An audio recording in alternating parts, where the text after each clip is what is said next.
여러분 안녕하십니까? 여러분들의 영어 고민을 해결해 드리기 위해서 찐앤짱 영어 교실을 운영하고 있는 조이쌤입니다. 지금 제 강의의 주된 주제는 영어의 시작은 단어다. 단어의 시작은 품사다. 이런 주제를 가지고 이제 말씀드리고 있는데요. 이제 오늘은 그 8번째 강의로서 2020년 9급 공무원 시험 문제 중에서 두 문제 정도를 가지고 여러분들에게 단어 공부의 방향성을 이제 확실하게 좀 제시해야 되지 않을까 이런 생각입니다. 그래서 이제 우선 문제를 하나 보시면요. 제 8강이죠. 여러분들에게 단어 공부 그 방향을 제시한다. 이게 오늘 강의 주제입니다. 그렇다면 지금 문제 1번을 보시다시피 이제 문제 1번을 보시면요. 이제 문제 1번을 보시면 이제 답지를 한번 쭉 보세요. 그래서 문제를 보시고 답지를 보시면 이것은 아주 쉽게 얘기하면 단어에 관한 문제다. 그 단어 중에서도 의미를 빈칸에 들어갈 단어의 의미를 추론하는 문제다. 그렇다면 우리가 이것은 첫째 답지에 있는 모든 단어를 암기해서 알고 있다면 일단 이 문제를 맞을 확률은 한 50% 이상으로 올라간다. 그래서 이제 1번 단어를 보시면 sanitary, 위생적인, 2번 insulated, 절연 장치가 잘 된, 절연 처리가 잘 된, 뭔가 전류나 열기나 이런 것들이 통하지 않게 막아버리는 게 절연이라고 이제 생각하시면 되죠. recyclable 하면은 리사이클이 이제 재활용하다니까 recyclable 하면 재활용할 수 있는 4번을 waterproof 보면은 이제 방수가 된 이런 답지에 주어진 단어들을 잘 알고 있으면 적어도 이 문제를 푸는데 맞을 확률이 굉장히 올라간다. 그러나 이제 두 번째, 그렇다면 빈칸 추론이니까 이제 우리가 문장을 다뤄야 하지 않을까. 그러면 문장을 다룰 때 빈칸의 위치가 여기니까 문장 전체의 주어인 처음부터 다룰 것이냐, 아니면 빈칸에서 가까이 있는 주어로부터 우리가 한번 해석을 해볼 거냐. 이런 식으로 이제 문장에 대한 판단을 하는 거죠. 그러면 문장에 대한 판단을 할 때 세 번째는 하려 보니까 they라는 대명사에 대한 처리도 좀 있어야 되겠다. 그럼 대명사는 당연히 왼쪽으로 가서 명사를 찾되 수를 잘 맞춰보라 하는 충고를 드리는 거죠. 그렇다면 they라는 대명사는 왼쪽으로 가서 명사 하나, 명사 둘이 있는데 this는 단수가 되고 plastic bottles는 복수기 때문에 they는 이 단어를 받지 않았겠냐. 따라서 they는 함부로 그들은 이렇게 해석할 것이 아니라 그것들은 혹은 구체적으로 플라스틱 병들은 이런 식으로 해석을 하면 우리가 좀 더 구체적인 이해가 되지 않을까. 이제서 준비 단계는 끝난 겁니다. 1. 단순하게 어휘에 관한 문제다. 2. 그 어휘에 관한 문제 중에서 빈칸 추론을 하는 어휘에 관한 문제다. 3. 따라서 문장을 해석해서 그 의미를 추리해내야 하지 않겠느냐. 4. 그렇다면 문장을 어디부터 다룰 것이냐를 생각해 봐야 되지 않겠느냐. 자, 이제 해석을 시작해 볼까요? They, 그 플라스틱 병들은 빈칸하지 않다. 근데 이게 기본적인 뜻이잖아요. 그러면 다시 한번 그 플라스틱 병들은 위생적이지 않다, 절연 처리가 되어 있지 않다, 재활용이 가능하지 않다, 방수가 되어 있지 않다. 그래서 이런 거잖아요. 그러면 1번이 답지가 아니기 때문에 그래서 이렇게 된다라는 거잖아요. 그러면 우리가 지금 the temperatures 온도가 올라가기 시작할 때 라는 말에서 우리가 딱 느끼는 추론이 뭔가요? 이것은 열과 관계 있는 단어구나 라고 느껴지면 이 중에서 열과 관계 있는 단어는 insulated가 답 아니겠느냐. 그래서 가령 다시 플라스틱 병들은 어떤 처리가 잘 되어 있지 않아서 기온이 올라가기 시작할 때 그 병에 있던 물도 역시 열이 올라간다. 이런 거잖아요. 즉 플라스틱 병 외부에서 열이 가해졌을 때 그 열을 잘 차단해야만 내부에 있는 것들이 열이 안 올라갈 텐데 외부에서 열이 탁 가해졌을 때 열을 차단하는 장치가 안 돼 있어서 내부에 있는 물까지도 온도가 올라간다. 이런 식의 빈칸 추론이 가능하잖아요. 아무튼 다시 뒷부분은 우리의 강의 주제가 현재의 우리 강의 주제가 아니라 하더라도 다시 한번 단어에 대한 첫 번째 여러분들에게 드리는 충고 말씀은 단어는 역시 많이 외워야 하고 그 외워서 가지고 있는 단어의 뜻을 우리가 충분히 잘 알고 있어야지 하지 않겠느냐 하는 그런 첫 번째 충고를 드리고요. 그 다음에 이제 우리가 두 번째 단어에 드리는 그 충고는 무엇일까? 이렇게 만들 드리면 이것은 구급 공무원 시험 문제 5번에 나왔던 문제입니다. 5번에. 그래서 이제 5번 문제가 뭐냐? 이제 5번 문제를 보시면 어법에 관한 문제다. 이렇게 나와 있잖아요.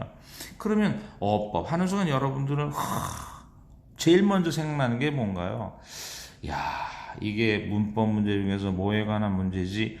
라고 문법적 판단을 해야 하는데 어법에 관한 문제는 당연히 문법적 판단을 해야 하는데 이제 그럴 자신이 없으니까 어법 문제임에도 불구하고 여러분들은 이 문장을 자꾸 해석을 하려고 하는데 어법 문제를 해석을 해서는 안 된다는 말씀을 먼저 드리고 역시 어법에 관한 문제도 이런 거잖아요. 제일 중요한 게 뭐냐? 문법적 성향을 가진 단어를 발견해보라. 이것이 가장 중요한 겁니다. 여러분들이 가령 보통 책마다 저자마다 조금씩 다르긴 해도 보통 문법 문제를 한 15개 정도의 단원으로 나누어 두거든요. 그 중에 이제 품사에 관한 단원이 말씀드렸다시피 한 8개. 그 다음에 품사가 아닌 구문적인 판단을 할 수 있는 단원이 한 7, 8개 정도 되거든요. 그 중에 우리가 분명히 문법 강의 시간에 문법적인 내용으로 설명하는 단어가 있다는 거예요. 가령 1번을 보면 Of the billions of stars in the galaxy, how much are able to hatch life? 이런 문장이잖아요. 그러나 다시 어법 문제니까 문장으로 풀지 말고 문장에 있는 문법적 성향의 단어를 발견하라는 거예요. 이 중에 여러분 눈에 탁 들어온 단어가 뭐 있나요? much죠. 그럼 much라는 단어는 우리가 소위 말해서 두 군데서 등장을 하는 문제예요. 하나는 어디서 등장할까요? 하나는 명사 편에서 등장을 하고 또 하나는 형용사 편에서 등장하고 또 하나는 비교급 편에서 등장을 한다. 즉 무슨 말이냐? 명사나 형용사 편에서는 much라는 단어는 셀 수 없는 명사의 단수에만 쓰인다. 이런 개념으로 나타나고요. 비교급에서는 우리가 much가 비교급을 수식할 때 우리가 much가 비교급을 수식하면 더욱 훨씬 뭐 이런 정도의 뜻을 가진다라고 설명이 나오는 거니까 그러면 생각해 보세요. 1번에서 문법적 성향이 가진 단어 뭐 much. much라는 단어는 뭐에 관한 문제를 유발시킨다? 수. 영어에서 수를 표현할 수 있는 가장 핵심적인 단어는 두 개. 뭐하고 뭐가 있다? 명사와 동사가 있다. 그렇다면 우리가 생각해보면 이 문장에 있는 명사가 있고 이 문장에 있는 동사가 있는데 stars라는 복수와 are라는 비동사도 복수니까 1번은 옳지 않다. 이런 식으로 푸는 거죠. 다시 물론 선생은 그동안 경험도 많아서 이런 유형의 문제를 조금 더 빠르게 풀 수 있는 방법을 제시를 하고 있는 거예요. 그렇지만 어쨌든 여러분들이 앞으로 이런 문제를 풀기 위해서는 이런 연습을 해야 된다는 겁니다. 가령 2번 같은 경우에도 보면 문법 성향을 가진 단어는 뭐 있냐 했더니 excited가 있다. excited는 우리가 어디서 배우느냐 라면 우리가 보통 excited는 분사 이런 데서 배우지 않느냐. 분사에서 무엇 때문에 배우느냐. 감정과 심리를 나타내는 표현에 대해서 배운다. 그게 무슨 말이냐. 기쁘다, 슬프다, 만족시키다, 실망시키다, 놀라게 하다, 당황하게 하다, 혼란스럽게 하다라는 감정과 심리를 나타내는 표현은 그 주어가 무엇이냐에 따라서 표현하는 방식이 달라지지 않느냐. 즉 주어가 크리스마스 파티라는 사물이라면 주로 능동적이기 때문에 ing를 사용해야 하고 사람이 주어여야만 수동적이기 때문에 pp 형태를 사용하지 않느냐. 그렇다면 이것도 틀렸다. 그 다음에 4번을 볼까요? 4번을 보면 4번에서 혹시 문법적으로 배운 적 있는 단어 뭐 있냐 하고 말하면 아까도 배웠잖아요. much라는 단어는 비교급을 수식한다. 별 문제 없네요. 그러나 우리는 used to를 배운다. used to를 어디서 배우냐? 조동사라는 단원에서 배운다. 조동사라는 단원에서 뭐 과거의 규칙적인 습관, 과거의 불규칙적인 습관 이런 걸 설명하면서 뭐뭐 하곤 했다. 이런 내용을 설명하면서 used to는 조동사고 모든 조동사 뒤에는 동사 원형이 나와야 되니까 이거 틀렸다. 이런 식이잖아요. 그러면 답은 간단히 3번으로 갈 수 있는 거예요. 만약에 3번도 혹시 3번에서 문법 시간에 배운 적 있는 단어 뭐 있나요? must를 배운다. 그럼 must는 어디서 배우나요? 조동사에서 배운다. 조동사에서 뭐라고 must에 대해서 배우나요? must는 뭐뭐 해야 한다라는 의무도 있고 뭐뭐임에 틀림없다라는 추측도 있고 의무로서의 과거형은 had to이고 추측으로서의 must는 과거형은 must have pp다. 뭐 이런 식으로 이제 내용을 배우는 거거든요. 따라서 다시 한번 단어에 대해서 드리는 두 번째 충고. 단어 중에는 쉬워 보이지만 문법적 성향을 가진 단어들이 있다. 그 단어들을 우리가 꼼꼼히 챙겨보는 것도 이런 문법 문제를 푸는데 상당히 중요하지 않느냐. 따라서 문법 문제에 대한 충고는 또 다른 충고는 문법 문제는 해석을 하는 것이 아니라 문법 성향을 가진 단어를 가지고 가급적 해석을 하지 않고 푸는 것이 가장 좋은 방법 아니겠느냐 이런 생각이죠. 그래서 이제 단어에 대해서 이제 두 번째 충고까지 해드렸는데요.